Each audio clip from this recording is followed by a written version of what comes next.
ಭಾರತೀಯ ಇತಿಹಾಸದಲ್ಲಿ ವಿಜಯನಗರ ಸಾಮ್ರಾಜ್ಯ ಅತ್ಯಂತ ವೈಭವಶಾಲಿ ಮತ್ತು ಶಕ್ತಿಶಾಲಿ ಸಾಮ್ರಾಜ್ಯವೆಂದು ಪ್ರಸಿದ್ಧವಾಗಿದೆ.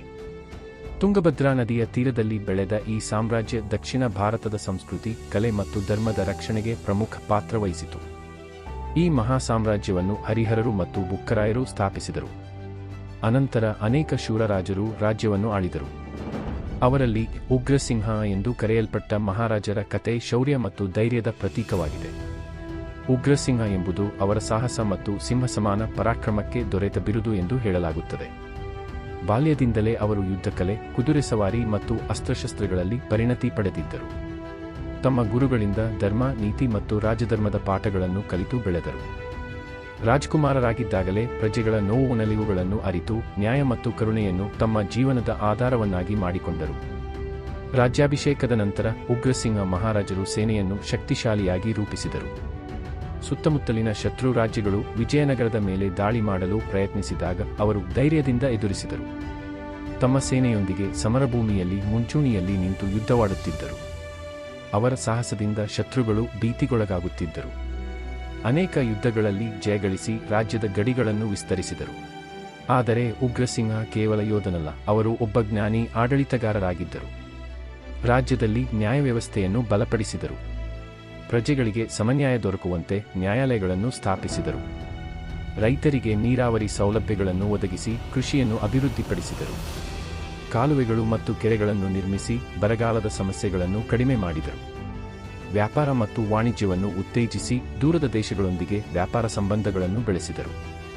ವಿಜಯನಗರದ ರಾಜಧಾನಿ ಹಂಪಿ ನಗರವು ಅವರ ಕಾಲದಲ್ಲಿ ಇನ್ನಷ್ಟು ವೈಭವ ಪಡೆದಿತು. ದೇವಾಲಯಗಳು, ಅರಮನೆಗಳು ಮತ್ತು ಮಾರುಕಟ್ಟೆಗಳು ನಿರ್ಮಾಣಗೊಂಡವು. ಶಿಲ್ಪಕಲೆ ಮತ್ತು ವಾಸ್ತುಶಿಲ್ಪದಲ್ಲಿ ಅದ್ಭುತ ಸಾಧನೆ ಕಂಡುಬಂತು. ಸಂಗೀತ, ನೃತ್ಯ ಮತ್ತು ಸಾಹಿತ್ಯಕ್ಕೆ ಅವರು ವಿಶೇಷ ಪ್ರೋತ್ಸಾಹ ನೀಡಿದರು. ಪಂಡಿತರು ಮತ್ತು ಕವಿಗಳಿಗೆ ಆಶ್ರಯ ನೀಡಿ ಅವರ ಪ್ರತಿಭೆಯನ್ನು ಗೌರವಿಸಿದರು. ಉಗ್ರಸಿಂಹ ಮಹಾರಾಜರು ಧರ್ಮಸಹಿಷ್ಣುತೆಯನ್ನು ಪಾಲಿಸುತ್ತಿದ್ದರು. ವಿವಿಧ ಮತಪಂಥಗಳ ಜನರು ಶಾಂತಿಯಿಂದ ಬದುಕುವಂತೆ ವ್ಯವಸ್ಥೆ ಮಾಡಿದರು. ದೇವಾಲಯಗಳ ರಕ್ಷಣೆಯೊಂದಿಗೆ ಶಿಕ್ಷಣ ಕೇಂದ್ರಗಳನ್ನು ಬೆಳೆಸಿದರು. ಅವರ ಆಡಳಿತದಲ್ಲಿ ಜನರು ಸುಖಶಾಂತಿಯಿಂದ ಬದುಕುತ್ತಿದ್ದರು. ಒಮ್ಮೆ ಭೀಕರ ಬರಗಾಲ ರಾಜ್ಯವನ್ನು ಕಾಡಿತು. ಆ ಸಂದರ್ಭದಲ್ಲಿ ಉಗ್ರಸಿಂಹರು ತಮ್ಮ ಖಜಾನೆಯನ್ನು ತೆರೆಯಿಸಿ ಅನ್ನಛತ್ರಗಳನ್ನು ಸ್ಥಾಪಿಸಿದರು. ಹಸಿದವರಿಗೆ ಅನ್ನ ನೀಡಿದರು. ತಮ್ಮ ವೈಯಕ್ತಿಕ ಆಭರಣಗಳನ್ನು ದಾನ ಮಾಡಿ ಪ್ರಜೆಗಳ ರಕ್ಷಣೆಗೆ ಮುಂದಾದರು. ಇದರಿಂದ ಪ್ರಜೆಗಳ ಹೃದಯದಲ್ಲಿ ಅವರು ದಯಾಮಯ ರಾಜನಾಗಿ ಉಳಿದರು. ವೃದ್ಧಾಪ್ಯದತ್ತ ಸಾಗಿದರೂ ಅವರ ಧೈರ್ಯ ಮತ್ತು ಉತ್ಸಾಹ ಕಡಿಮೆಯಾಗಲಿಲ್ಲ. ತಮ್ಮ ಉತ್ತರಾಧಿಕಾರಿಗಳಿಗೆ ಉತ್ತಮ ಆಡಳಿತದ ಪಾಠಗಳನ್ನು ಕಲಿಸಿದರು. ಕೊನೆಗೆ ಅವರ ಆಳ್ವಿಕೆ ವಿಜಯನಗರದ ಇತಿಹಾಸದಲ್ಲಿ ಸುವರ್ಣಯುಗವೆಂದು ನೆನಪಾಯಿತು. ಇಂದು ಕೂಡ ವಿಜಯನಗರದ ಅವಶೇಷಗಳು ಅವರ ವೈಭವವನ್ನು ಸಾರುತ್ತವೆ. ಉಗ್ರಸಿಂಹ ಮಹಾರಾಜರ ಕತೆ ಧೈರ್ಯ, ನ್ಯಾಯ ಮತ್ತು ಕರುಣೆಯ ಸಂಕೇತವಾಗಿದೆ. ಭಾರತೀಯ ಸಂಸ್ಕೃತಿಯಲ್ಲಿ ಇಂತಹ ರಾಜ ಮಹಾರಾಜರ ಕತೆಗಳು ಜನತೆಗೆ ಸತ್ಕಾರ್ಯ ಮತ್ತು ನೈತಿಕತೆಯ ಮಾರ್ಗವನ್ನು ತೋರಿಸುತ್ತವೆ. ಅವರ ಜೀವನವು ನಾಯಕತ್ವದ, ತ್ಯಾಗದ ಮತ್ತು ಪ್ರಜಾಪ್ರೇಮದ ಆದರ್ಶವಾಗಿದೆ.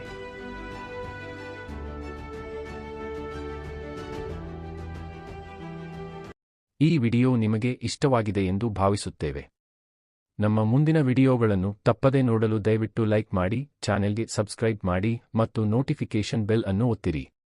ನಿಮ್ಮ ಬೆಂಬಲಕ್ಕೆ ಧನ್ಯವಾದಗಳು.